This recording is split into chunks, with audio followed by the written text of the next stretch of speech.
Assalamualaikum warahmatullahi wabarakatuh. Terima Assalamualaikum. kasih Mbak Vina atas waktunya yang disediakan. Hari ini kita bahas langsung dua materi ya, teman-teman. Sebelumnya mungkin ada yang udah pernah gabung atau join, atau ada juga yang baru join kali ini. Nama saya Ilham, yang biasanya mengisi materi untuk pembahasan atau kajian dari forum grup diskusi ini di bidang TPS atau tes potensi skolastik, khususnya di bidang pengetahuan dan pemahaman umum plus pemahaman baca dan menulis. Ini oke. Saya bisa langsung share screen aja ya, biar mempersingkat waktu karena tadi cukup lumayan lama untuk berusaha joinnya. Ini yang kita bahas kali ini adalah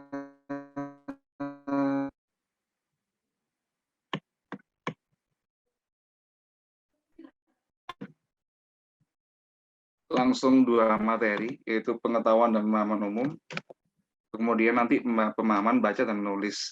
Di sini mungkin teman-teman langsung bisa lihat bedanya, sekaligus kemungkinan yang mungkin bakal terjadi yang di luar prediksi kita selama ini, karena pengajar-pengajar atau mentor-mentor untuk materi-materi yang sifatnya persiapan UTBK hanya bisa memprediksi untuk gimana nanti keluarnya di ujian, pastinya mungkin bisa sekian persen tepat atau bisa ada miss sekian persen juga. Ini mungkin kalau ikut pertama kali Zoom dulu tentang materi pengetahuan dan pemahaman umum plus pemahaman baca dan menulis atau PBM, teman-teman tahu ya bisa tahu apa bedanya dua bidang ini, kenapa kok dibedakan. Padahal secara umum keduanya ini termasuk materi bahasa Indonesia. Nah, keduanya termasuk materi bahasa Indonesia. Tapi kenapa kok dibedakan? Karena mungkin penyajian materinya atau penyajian soal-soal yang melingkupinya.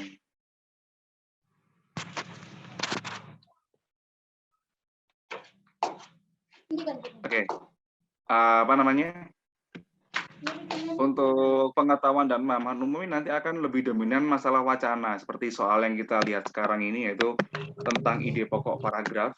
Nah, kemudian nanti ada juga tentang, nah ini yang berikutnya, teksnya masih sama itu, pertanyaan yang jawabannya tidak terdapat pada isi bacaan tersebut atau di atas dan sebagainya. Ini soal-soal yang lazimnya muncul pada pengetahuan dan pemahaman umum. Bisa juga soal-soal lain, soal-soal yang mungkin kesannya terlihat seperti kebahasaan, kayak frasa, terus kemudian yang berhubungan sama kebahasaan, penulisan kata atau imbuhan, tetapi perbedaannya dengan pemahaman baca dan menulis adalah kita masih harus menentukan atau memikirkan makna dari kata-kata yang ditanyakan dan menghubungkan dengan makna dari bacaan. Bukan nggak mungkin kita juga harus benalar menggunakan bacanya sendiri. Ini tingkat kesulitan dari pengetahuan dan pemahaman umum. Oke, kita langsung bahas aja ya. Nomor yang awal dulu, untuk soal yang pertama dulu. Sebelumnya mungkin apa suara saya jelas atau agak ada gangguan?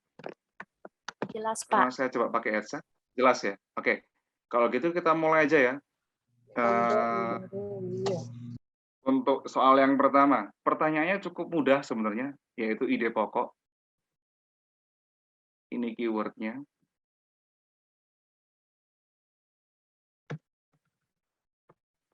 Ide pokok paragraf ketiga. Nah, pertama ide pokok paragraf ketiga berarti yang kita fokus pertama ada di istilah ide pokok ini. Mungkin teman-teman pasti sudah akrab dan masih belum melupakan. Kalau ide pokok itu apa ya? Gagasan utama atau gagasan umum. Ya. Kemudian ada juga yang mungkin lebih suka menyebut dengan pokok pikiran,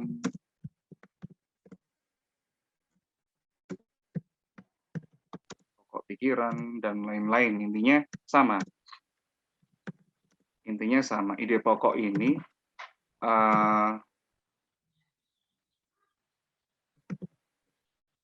terdapat dalam yang namanya kalimat utama. Biasanya seperti itu. Oh, ada masalah koneksi di sini, mungkin agak terganggu teman-teman ya. Tapi coba kita mulai pelan-pelan aja dulu biar jelas. Jadi seperti biasanya, langsung yang kita baca adalah soal, kemudian kita cari kata kuncinya. Karena di sini yang diminta ide pokok, oke, kita fokus ke konsep ide pokok dulu. Kemudian karena di sini juga yang diminta hanya pada paragraf yang ketiga, berarti kita hanya fokus mulai kalimat 7 sampai kalimat terakhir, atau kalimat berapa itu 10. Ini. Mulai kalimat 7 sampai kalimat 10. Nah, sudah saya bisa simak. Kemudian apa yang dilakukan setelah itu? Yang dilakukan setelah itu kita baca kalimat paling awal plus kalimat setelahnya dari paragraf itu dulu. Jadi kalimat 7, ini kok langsung 9, berarti ada typo di sini pemirsa. Kita ganti dulu biar enak. Nah, tiponya biar hilang. Ada 9 kalimat di situ. Nah, kita lihat kalimat 7 dan 8 dulu. Kita lihat kalimat 7 dan 8 dulu di sini. Siklon tropis bisa disebut dalam berbagai istilah yang berbeda. Dalam berbagai istilah yang berbeda. Apa namanya? Mulai dari tropical cyclone, typhoon, atau hurricane. Nah, ini kalimat 7. Di kalimat 8, kita menemukan kata-kata namun. Kita menemukan kata-kata namun di sini. Namun ini berarti menunjukkan ada hubungan antara kalimat 7 dan 8. Ada hubungan antara kalimat 7 dan 8. Berarti kalimat 8 ini di sini menjelaskan kalimat ketujuhnya. Kondisi seperti ini karena ada konjungsi antar kalimat bisa artinya bisa yang demikian. Kalimat 8 jelaskan atau melanjutkan penjelasan pada kalimat ke-7 atau sebelumnya. Nah, ini ya. Ini kondisi yang terjadi. Kalau udah seperti ini, kita bisa langsung aja memutuskan bahwa kalimat utamanya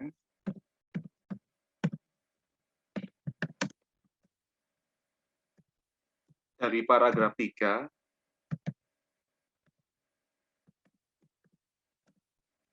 sama dengan kalimat ke-8. Nah, karena kita udah tahu kalau kalimat 8 itu kalimat utama, berarti kita tinggal cari saja mana opsi di antara kalimat 7 ya, bukan kalimat 8. Karena kalimat 8-nya yang menjelaskan kalimat 7. Nah, ini ada miss ya di sini ya. Kalau kalimat 7-nya itu merupakan kalimat utama, jadi sebenarnya kita udah bisa mulai untuk mencari mana di antara opsi A, B, C, D, E, ini yang paling mirip dengan kalimat 7.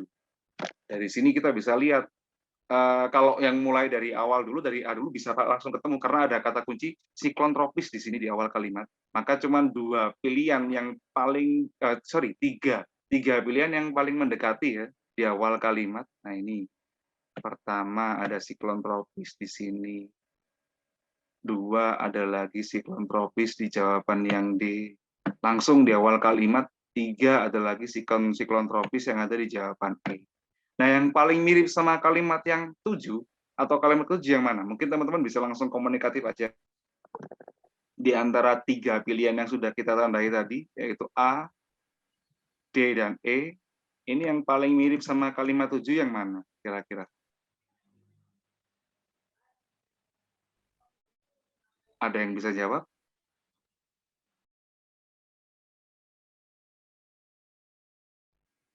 Di antara A, di antara A, B, A ya, oke, benar. Jadi kita udah bisa menemukan jawabannya di sini, yaitu A yang paling mirip. Benar. Saya bilang mirip ya, bukan persis. kalau persis plek tidak berbeda dengan kalimat 7, berarti itu bukan ide pokok, melainkan gagasan utama. Karena ini pertanyaannya adalah ide pokok, maka jawabannya pasti berbeda. Atau paling tidak lebih singkat daripada kalimat utamanya. Biasanya seperti itu. Oke, ini soal ini soal yang pertama kita bahas masih mengenai pengetahuan umum. Jadi banyak mungkin variasi untuk pertanyaan ide pokok ini. Mungkin bisa pertanyaannya berupa langsung gagasan umumnya apa, gagasan utamanya apa, atau bahkan istilah lain, masalah utamanya apa itu. Jadi nggak melulu harus ide pokok, jadi bisa masalah utama. Saya tambahkan aja istilah lain di sini. Masalah utama. Kemudian topik juga bisa. Yang paling sering nih biasanya topik tanyakan. Ininya nggak usah khawatir, ini sama aja kayak ide pokok. Sama aja kayak ide pokok. Biasanya kayak gitu. Yang harus kita ketahui, nah ini ide pokoknya ada, kalau gimana cara mencari ide pokok itu. Nah, tadi kita udah coba pembahasan soal pertama ini, ide pokok bisa ditemukan kalau kita mengetahui kalimat utamanya dari sebuah paragraf atau bacaan itu. Mungkin teman-teman yang baru join bisa nanti ada materi juga yang akan saya share di grup ya, melalui admin dari Magenta, dari penerbit Magenta. Apa namanya? Jadi nggak ketinggalan, insya Allah seperti itu. Ini puasa semua ya, ada yang mungkin yang Muslim puasa semua ya.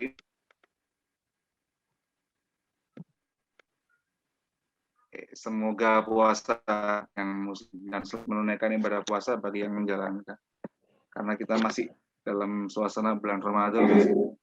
Oke, lanjut ke nomor berikutnya, ke pembahasan soal berikutnya. Kali ini yang itu adalah, kali ini soal masih dari teks yang sama. Your internet connection is unstable.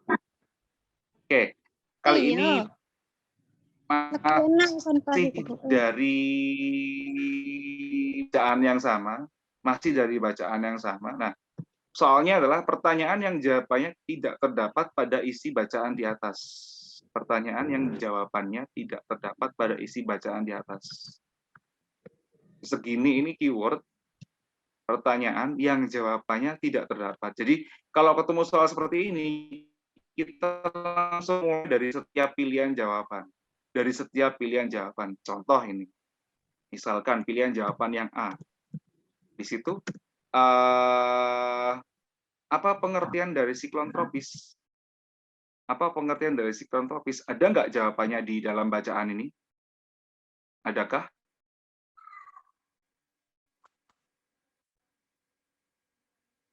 Ada yang mungkin sudah menemukan?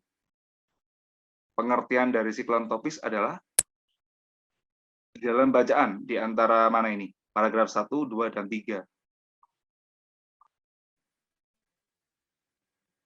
Adanya di paragraf yang ke-6, siklon tropis merupakan badai kekuatan yang sangat besar. Jadi ini saya beri tanda, ini juga saya beri tanda, biar teman-teman bisa tahu, ya kan? Maka opsi A jawabannya terdapat pada kalimat ke-6. Bisa dilihat di situ, atau paragraf yang kedua. Ini jelasnya di situ. Kemudian kita coba untuk opsi B. Selama masih ada jawaban, bukan yang benar. Jadi misal opsi ini masih ada jawabannya di teks. Berarti itu bukan jawaban dari soalnya. Karena yang diminta adalah pertanyaan yang jawabannya nggak terdapat pada isi bacaan. Ya, oke. Opsi B dampak dari topis bagi cuaca apa saja, dampak dari siklon tropis bagi cuaca. Jawabannya adakah di teks? Kita bisa cek.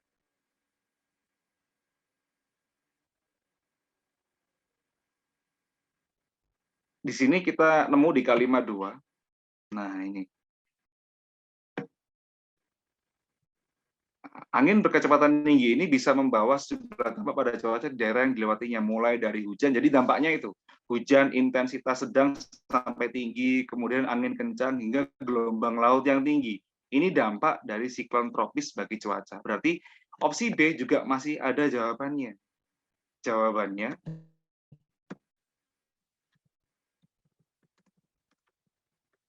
kalimat keberapa tadi? Kedua, paragraf ke-1. Oke. Nah, kita lanjut ke opsi C. Pertanyaan opsi C. Berapa radius rata-rata siklon tropis? Nah, apakah lagi-lagi pertanyaan ini ada di teks jawabannya? Berapa radius rata-rata siklon tropis? Di sini kita nemu di kalimat 7 ya, kebetulan. Dekat sama kalimat 6. Jawabannya ada di sini.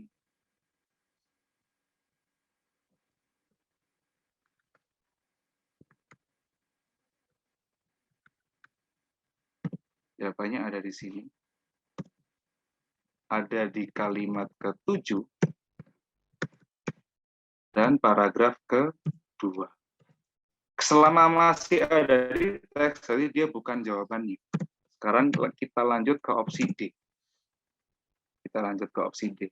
Apa yang menjadi penentu siklon tropis memiliki beberapa istilah? Apa yang menjadi penentu siklon tropis memiliki beberapa istilah? Sorry. Apa yang menjadi penentu siklon tropis memiliki berbagai istilah? Yang menjadi penentu. Jadi, oh istilahnya itu dasarkan sama ini. Istilahnya dasarkan sama ini.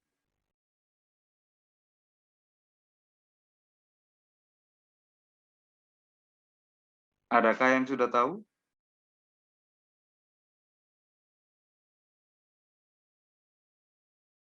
Halo? Monggo, barangkali sudah menemukan. Apa yang menjadi penentu siklon tropis memiliki berbagai istilah? Kalimat 9, Pak. Kalimat 9. Oke, namun Agi menjelaskan penyebutan yang berlainan ini ditentukan dari lokasi tempat terbentuknya si bibit angin ini. Oke, berarti kita juga sudah menemukan jawaban di sini. Untuk kalimat ke-9. Untuk kalimat ke-9 kita juga sudah menemukan jawaban. Ada di paragraf ke berapa tadi? 3 ya. Paragraf ke-3. Nah, kalimat ke-9. Kalimat ke-9 dan 10 ya Mas ya? Kayaknya ya. Karena berkaitan itu. Paragraf ke-3, kalimat 9 dan 10.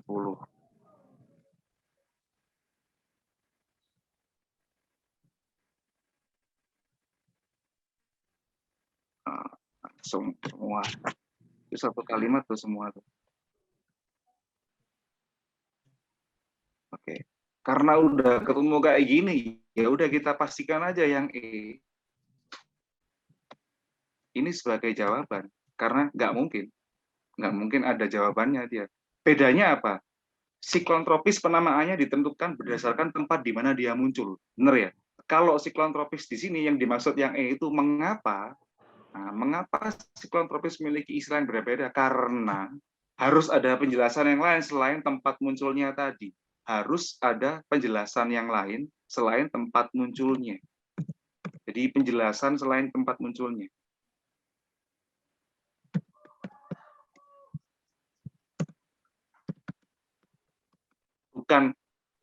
Bukan penentunya. Jadi, oh kalau muncul di daerah ini misalkan, kalau muncul di daerah tertentu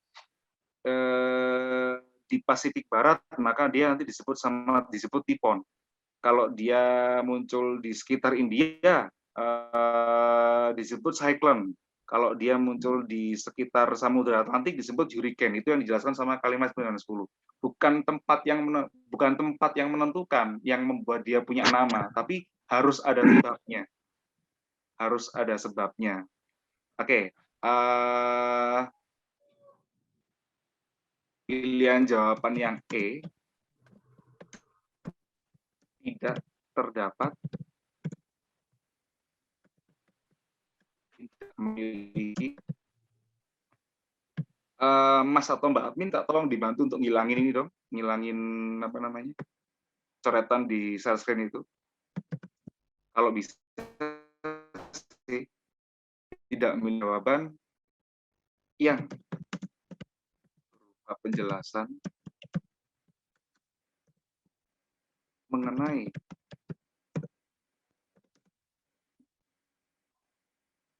penamaan angin siklon tropis, penamaan siklon tropis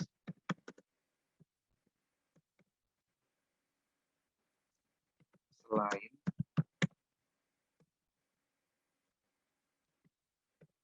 berdasarkan tempat kemunculannya.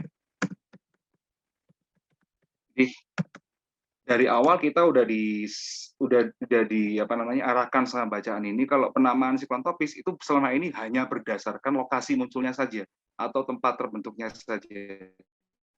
Nah, untuk jawaban yang E ini,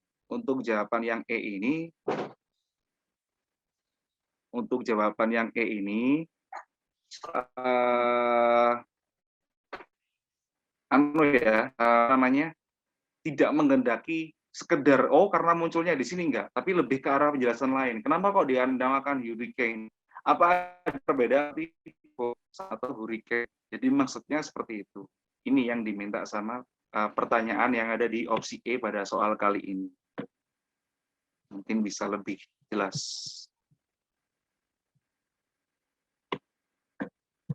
Dia menghendaki penjelasan yang lebih, dari sekedar cuman karena tempat munculnya kok seperti yang ada di teks-teks atau opsi-opsi sebelumnya. Tapi pilihan E ini minta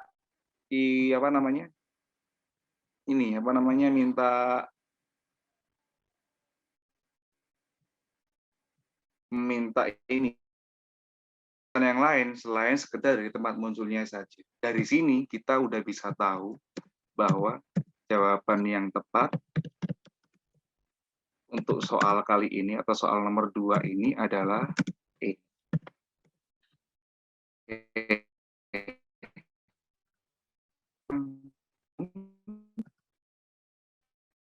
Kalau kita, karena masih soal yang akan kita bahas di sini,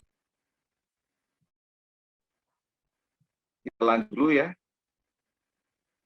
Baik, untuk soal berikutnya ini bacaan. Jadi teman-teman bisa merasakan bedanya ya. Nah, mungkin dia juga akan muncul di PPU atau pengetahuan umum, ada kemungkinan. Tapi mungkin karena judul ini mencakup dua hal. Selain kita harus tahu hubungan sama wacananya, juga mencakup masalah teknis seperti penulisan dan kesesuaian dengan temanya, gitu. Nah, oke. Sekarang kita coba aja jawab untuk soal kali ini. Ada teks yang berbeda sekarang, lebih panjang dari yang tadi ya, tapi jangan berkecil hati. Selama tahu konsep dasarnya dan bisa memahami konsep dasar dari setiap materi yang ditanyakan, saya yakin nggak akan sulit untuk memahami. Nggak akan sulit. Nah, oke. Soal nomor yang berikutnya ini atau soal selanjutnya, soal yang ketiga yang kita bahas hari ini menanyakan tentang judul.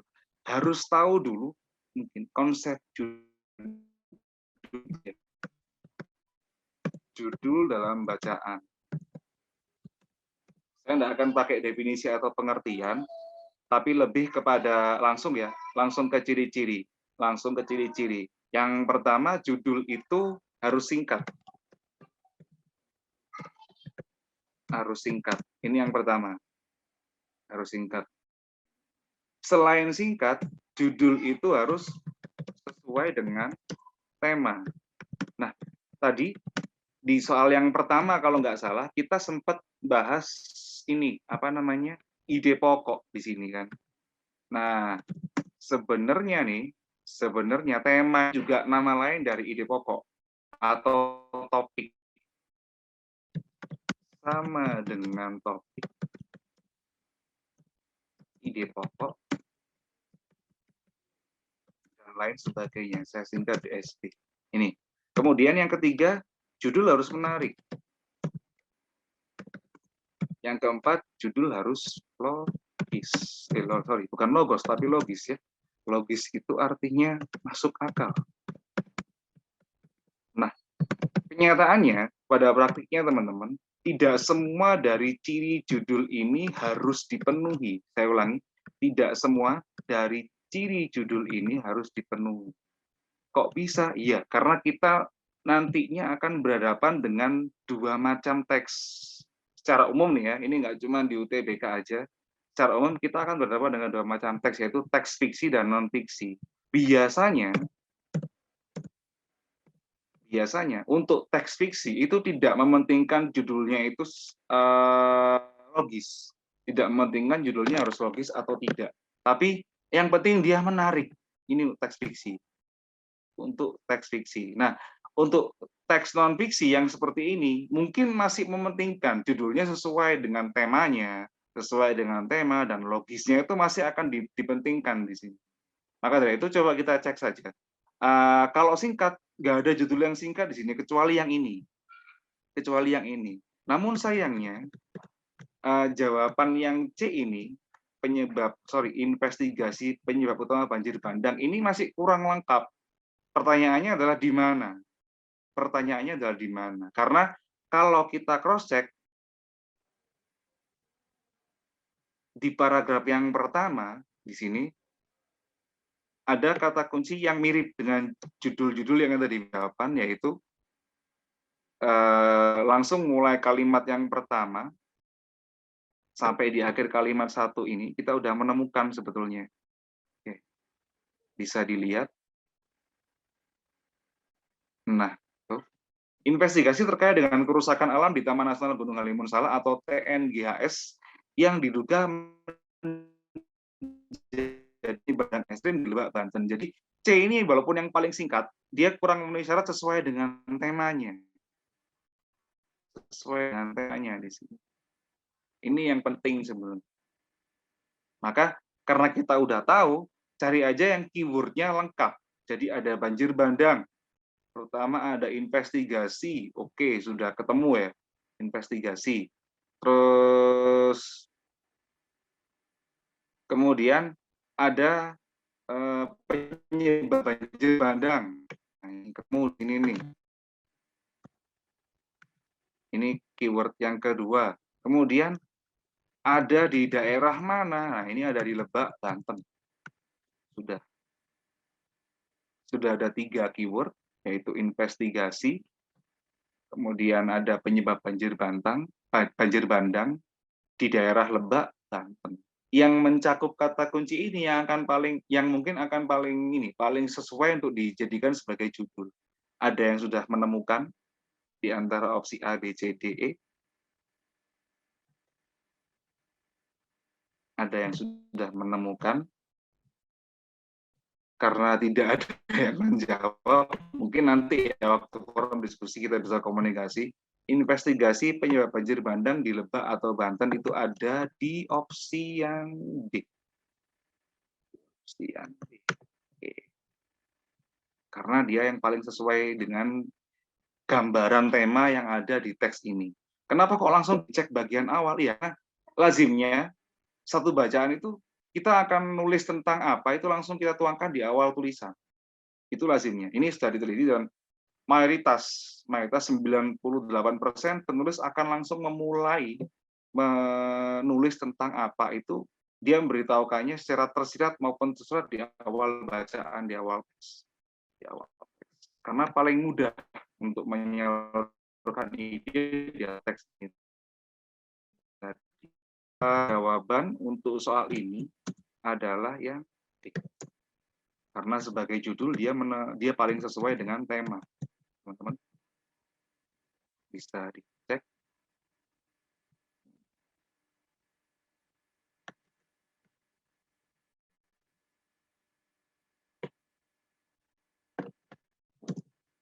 Ini kalimatnya.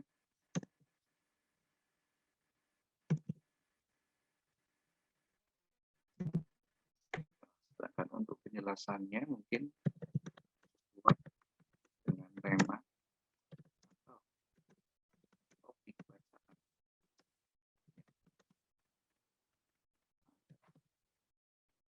Atau gini aja udah cukup sesuai dengan tema atau topik bacaan. Ini sudah tepat. Nah, ini untuk soal yang ketiga ya, kita bahas soal yang ketiga. Nah, masih bisa lanjut ya? Atau mungkin ada yang tanya setelah 3 soal ini?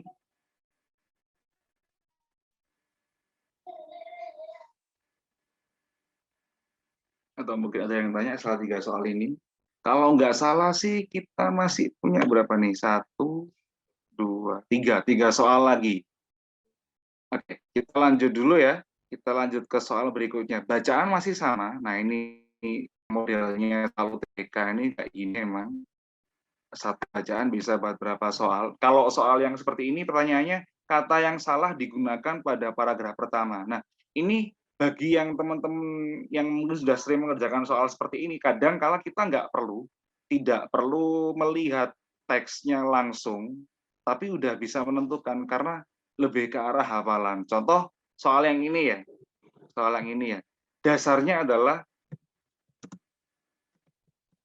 semua jawaban berdasarkan KBBI atau Kamus Besar Bahasa Indonesia. Semua jawaban akhirnya didasarkan pada itu. Akhirnya didasarkan pada penulisan dalam kamus. Untuk trik yang pertama atau mungkin cara yang pertama ya seperti ini. Karena di sini tidak ada kata yang benar-benar kelihatan menunjukkan penulisan. Kata yang salah digunakan, Oke, pemakaiannya. Coba kita cek. Pemakaiannya mungkin kata investigasi yang ada di paragraf 1 di sini kalimatnya nih. Katanya di sini investigasi. Investigasi berarti ada yang bisa menyebutkan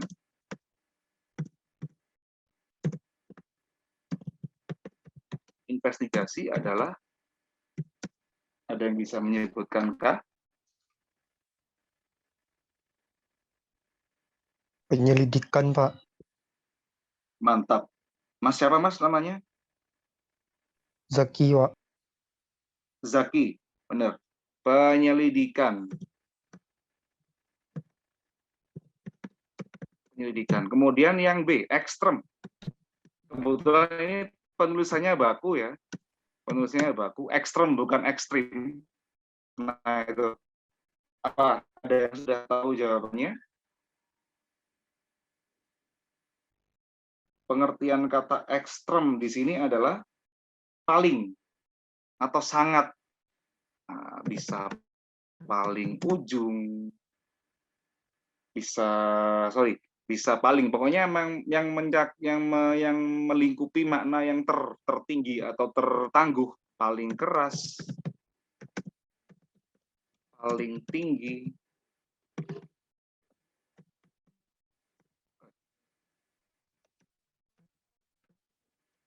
dan lain sebagainya. Kata yang ketiga, nah ini, detil, ini sebenarnya mengalami kesalahan tulis. Kalau ada tanda seperti ini, berarti kalau teman-teman nanti buka kamus, offline, yang saya maksud offline, kamus berupa buku, bukan kamus aplikasi, akan ada tanda seperti ini. Kata detail itu nanti akan diberi tanda panah, setelah tanda panah ada keterangan. Detail. Nah, berarti yang baku ini yang sebelah kanan. Yang baku ini yang sebelah kanan, yang setelah tanda panah. Begitu. Oke, sekarang kita masuk ke pengertiannya aja. Pengertian kata detail,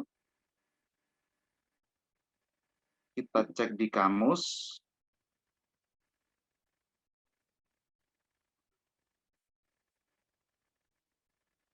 Bagian yang terperinci.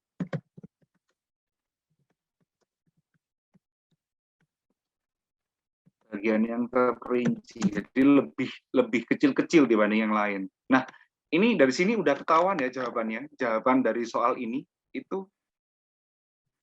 yang C.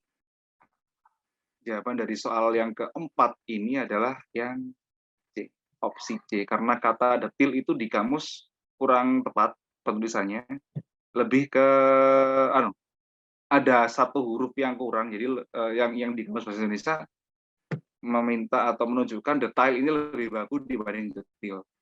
Banyak kok, banyak.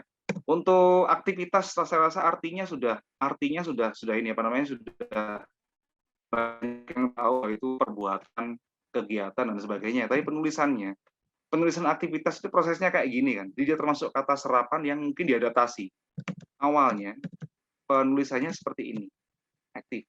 Nah, kemudian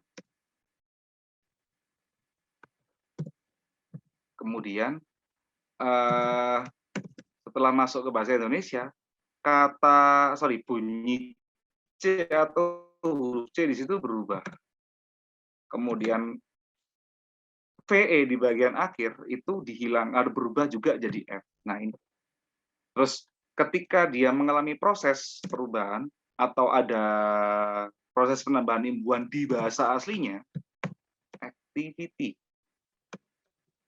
seperti ini. Otomatis kata yang ada di bahasa Indonesia pun mengikuti. Karena di sini ini, saya zoom sedikit biar kelihatan. Karena di sini ini activity itu dia juga masih berasal dari bahasa asing, maka kata yang di bahasa Indonesia pun terpengaruh. Kata aktif kalau berubah jadi activity, maka dia akan berpengaruh karena imbuhan asingnya ini juga diserap ke dalam bahasa Indonesia. Imbuhan asingnya juga diserap bahasa Indonesia. Jadi maka itulah kalau aktif dia diakhiri dengan huruf F,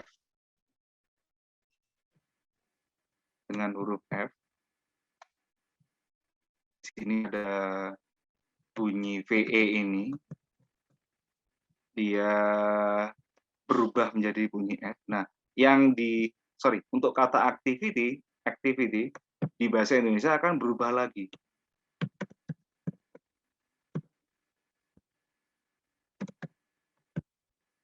Aktivitas. Sebenarnya ini lebih dikarenakan perubahan imbuhan asing ya. Perubahan asingnya. Loh, kenapa kok nggak buat kata sendiri aja? Karena memang kata ini kata serapan. Artinya sama dengan dari bahasa asing, mungkin dari bahasa Inggris kalau nggak salah. Jadi kita nggak menyerap penuh, hanya mengadaptasi bunyinya saja. Ini penulisan untuk kata aktivitas, artinya juga saya rasa udah tepat, nggak perlu dipertanyakan. Kemudian kata perambahan ini dari kata rambah. Kata rambah.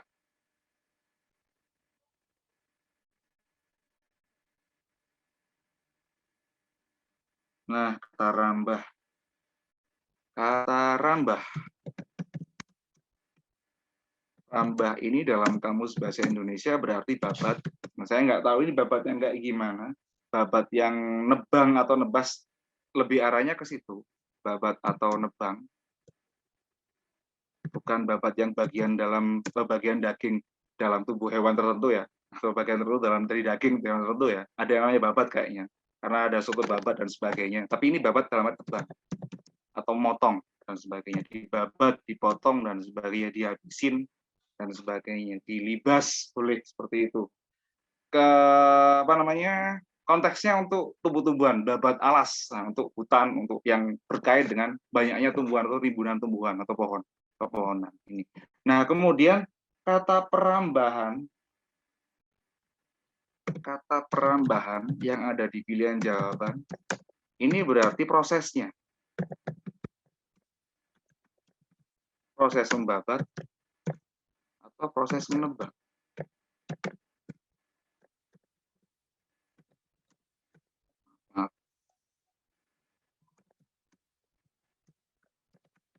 batas menebak. Jadi tidak ada masalah untuk arti ini. Yang paling jelas kelihatan ya si detail ini di C. Jawaban C ini.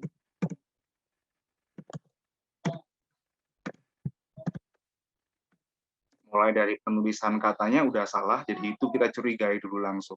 Oke, C.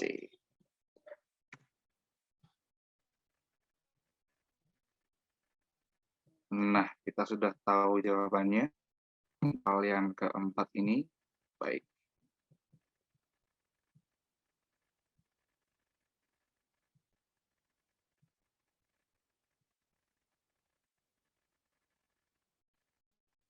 Oke, sampai di sini ada pertanyaan kah dari teman-teman? Mbak Vina, untuk waktu apakah masih bisa dilanjut atau diskusi?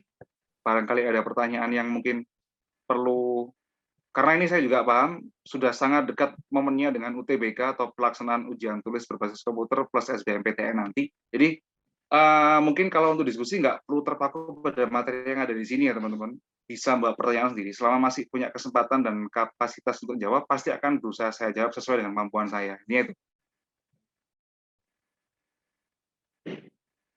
Intinya itu. Monggo. Nah, ini kata-kata yang tadi disebutkan di dalam soal.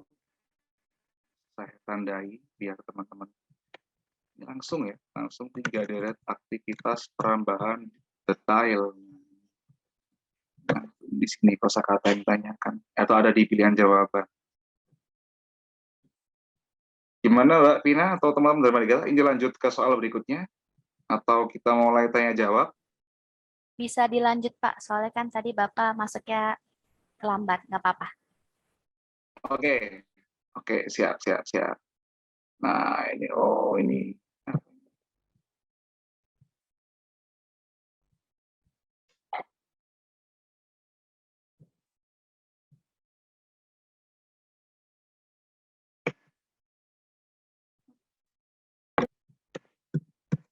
Ternyata masih bagian dari atasnya. Baik. Kita lanjut dulu ya, masih ada 2 soal lagi nih, kebetulan. Oke, soal berikutnya, soal yang kelima. Kali ini kita bahas masalah kata berimbuhan yang tidak tepat, yang penggunaannya kurang tepat. Kata berimbuhan yang tidak tepat pada paragraf kedua. Kita fokus di sini, di paragraf kedua. Kalau pertanyaannya seperti ini, berarti kita diminta untuk memperhatikan konteks kalimatnya juga. Apakah penggunaan kata berimbuhan ini sudah sesuai? Itu yang pertama. Sebelum memperhatikan konteks kalimat, berarti seperti biasanya, kita juga diminta untuk memperhatikan penulisan. Yang pertama penulisan. Berimbuhannya. Yang kedua penggunaan atau kesesuaian dengan arti kalimat atau dengan makna kalimat. Ini yang perlu diperhatikan. Ketika yang diminta adalah penggunaan kata berimbuhan. Ini juga biasanya berlaku dengan penggunaan kata atau kata dasar biasa, penggunaan kata ulang itu berlaku. Banyak macamnya. Ini soal yang khas mulai zaman SPMB sampai SBMPTN sekarang ini ada. Jadi tentang penulisan kata dan sebagainya pasti ada. Nah, pertama kalau kita lihat dari segi kepenulisan udah ketemu yang salah yang ini, teman-teman. Udah ketemu yang salah yang ini. Kok bisa? Karena di situ mentinjau, ya kan? Kira-kira ada yang bisa bantu nggak? Kenapa kok mentinjau? Ini salah penulisannya. Karena yang benar tuh meninjau, Pak. Iya benar, yang benar meninjau. Ini sudah 50% dari jawabannya, dari argumentasinya. Yang benar meninjau kenapa? Pertama, karena kata dasarnya adalah tinjau. Karena kata dasarnya tinjau. Nah, kata dasar tinjau ini, dia memiliki huruf awal T. Dia memiliki huruf awal T. Nah, Kemudian kita tahu, andainya ada awalan me, terus bertemu dengan huruf awal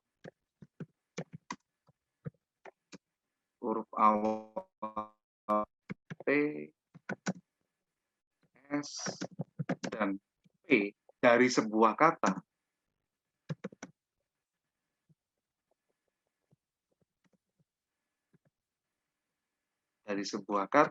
maka huruf awalnya ini akan luluh. Huruf awalnya ini, maaf. Aduh, ada kesalahan guys. Maka huruf awalnya ini akan luluh.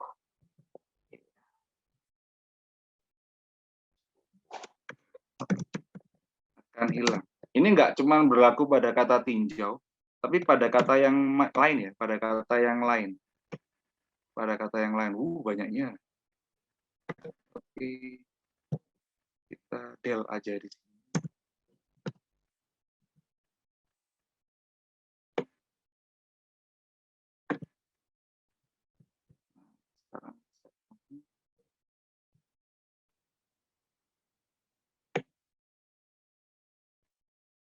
Ini berlaku juga untuk kosakata yang lain selain tinjau ya. Jadi bisa di ini aja, bisa dibayangkan aja huruf awal K misalkan kejar. Nanti kalau dia ketambahan awalan me, jadinya mengejar. Itu kayaknya hilang. Terus ada juga apa nih?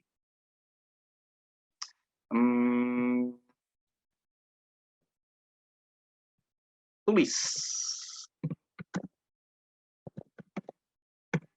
Nah, kalau dia ketemu awalan me, jadinya menulis. Nah, ini secara singkat bedanya seperti ini. Jadi, kata mentinjau itu salah karena huruf T pada kata tinjaunya hilang. Karena aturan yang ada di sini. Karena aturan ini, awal KTSP, huruf awal KTSP pada sebuah kata itu harus luluh kalau dia ketemu dengan awalan me terlebih dahulu. Boleh tambahkan contoh lagi lah, mungkin sapu. Kalau dapat awalan me jadinya apa nih? Menyapu. Nah, kemudian ada juga pukul. Pikul boleh, pukul boleh.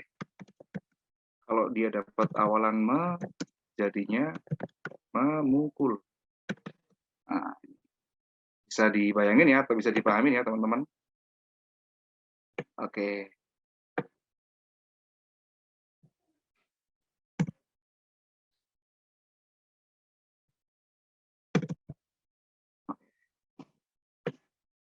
Baik, sampai sini ada pertanyaan belum? Nah, kata yang lain gimana? Biasanya sih kalau sudah menemukan satu hal seperti ini, ya Mas Zaki mungkin, kok raise hand, adakah yang bisa dibantu teman-teman dari admin mungkin dibantu juga untuk Mas Zaki? Itu nggak bisa juga jawabannya, Pak. Gimana? Yang A itu bisa juga jawabannya, Pak. Kami sudah Mempelajari. pelajari. Iya, sebenarnya bisa ya. Sebenarnya kalau kita lihat penulisan ini bisa, tapi ada yang dilupakan di sini. Coba diperhatikan, ini ada tanda kutip di awal. Ini ada tanda kutip di awal dan di akhir. Berarti ini termasuk dialog. Ini termasuk dialog. Jadi di sini si reporter atau penulis itu mengutip perkataan dari narasumber. Sebenarnya kalau ini nggak ada dialog, ini pasti udah juga salah. Yang benar, oke, mempelajari. Tapi karena ini dialog, ini menegaskan kalau kalimatnya lisan, Mas Zaki. Karena dia ragam lisan, maka tidak perlu terlalu baku. Karena ucapan. Karena sementara yang diminta adalah penulisannya, kata beribuannya. Pelajari ini benar, kalau lebih lazimnya emang mempelajari atau kami sudah mempelajari dan sebagainya. Ini lebih baku dari kata dasar ajar ya, awalannya me sama pe, kemudian akhirannya i. Nah, ini lebih baku kalau diterapkan di penulisan yang bukan dialog atau narasi biasa seperti yang di bawahnya. Itu Mas Zaki. Jadi pasti ini akan dilirik. Nah, ini mungkin kalau dikatakan jebakan di soal ya ini, jebakan soalnya ini gitu. Oke, gimana Mas Zaki? Paham, Pak. Terima kasih, Pak. Paham ya? Jadi hati-hati. Jadi soal UTBK itu bukan saya katakan penuh perangkap enggak, tapi kemarin waktu bahas berapa soal, ini yang kita bahas kali ini masih dalam ranah bacaan, teman-teman. Masih dalam ranah bacaan. Ada bacaan, didasarkan pada bacaan. Ada soal yang sama sekali walaupun punya bacaan, ini untuk PBM ya, untuk pemahaman bacaan dan menulis. Apa namanya? Soal ini oke, kelihatannya ada di bacaan, tapi sebenarnya kita sama sekali nggak gubris bacaannya. Jadi kita murni analisis sebuah kalimat di situ. Bacaannya udah nggak diurus lagi. Nah, ini yang saya takutkan akan keluar banyak, tapi kayaknya enggak, karena persentase keluar untuk UTBK itu, untuk soal-soal UTBK, persentase keluar per materinya biasanya cukup 1 atau 2 soal, maksimal 3. Karena kita juga ini harus memperhatikan masih akan memakai IRT atau item respon teori, yaitu ada bobot sedang, mudah, dan sulit. Nah, itu jadi paling maksimal untuk satu materi keluarnya 3 soal. Biasanya seperti itu.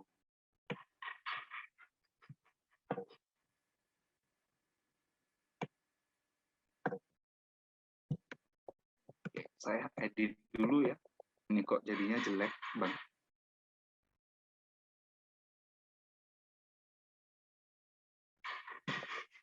Saya edit dulu.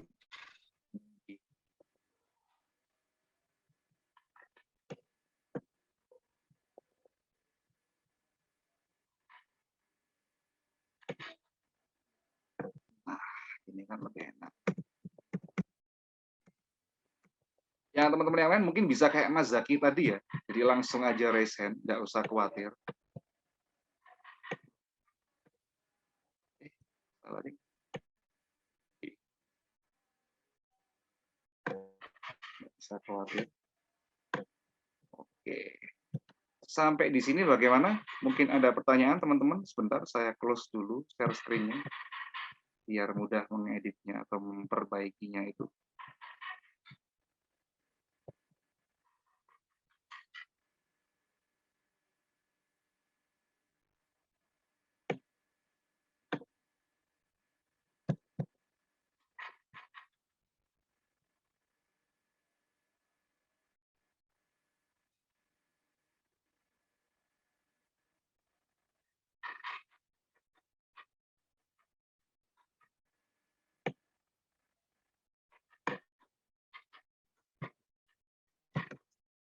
Oke, kita bisa lanjut sekarang.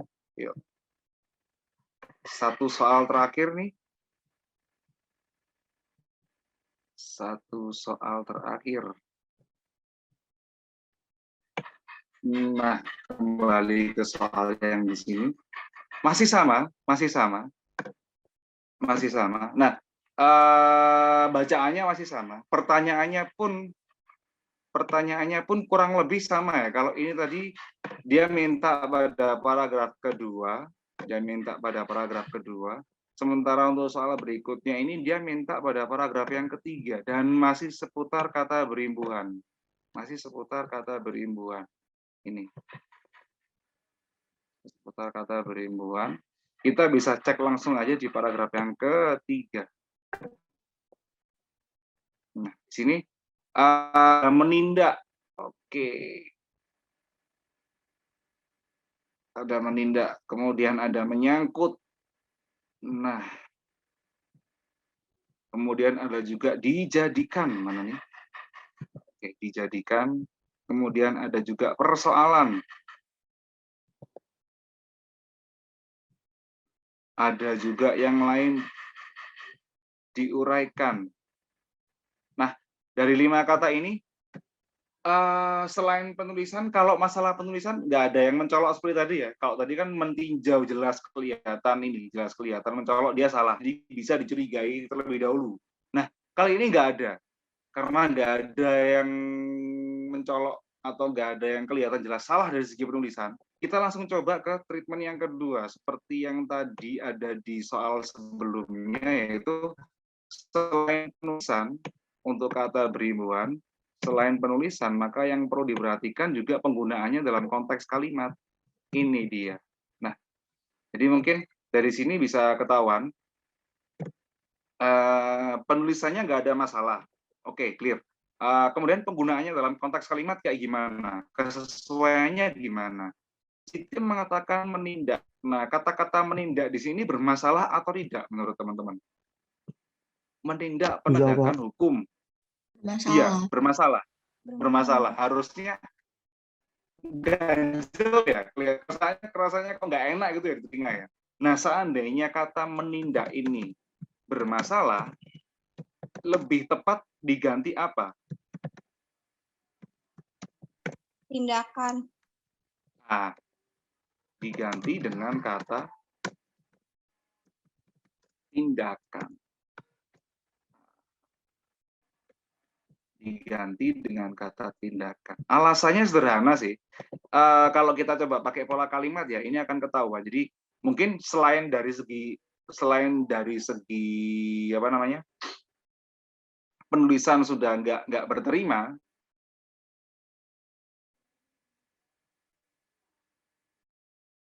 dari segi struktur kalimat dia juga akan kacau. Coba nih kita ini apa namanya, kita urai sedikit masalah dari sudut pandang kalimat, dari sudut pandang kalimatnya, pola kalimatnya.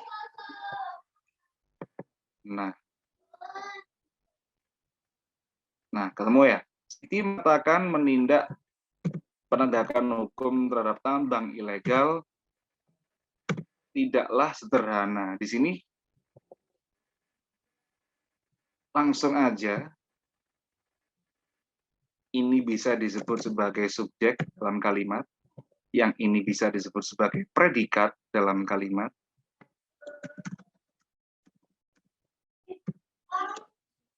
Yang ini bisa disebut predikat dalam kalimat. Nah, seharusnya ini objek.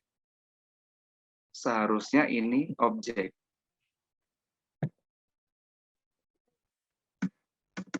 Seharusnya yang di sini ini objek. Maaf. Seharusnya ini objek. Nah, syarat dari objek itu adalah kata benda atau nomina. Padahal kita tahu bahwa di sini kata menindak itu punya awalan me. Punya awalan me. Berarti karena dia punya awalan me, kata menindak itu sebenarnya merupakan verba. Merupakan verba. Ini kita ngomong kata menindak di kalimat 1 ya. Kita ngomong kata menindak pada kalimat 1. Pada kalimat 1. Nah ini. Karena ini ini objek, harusnya nomina, tapi dia kok verba. Berarti sebaiknya dia diganti dengan kata tindakan. Kata tindakan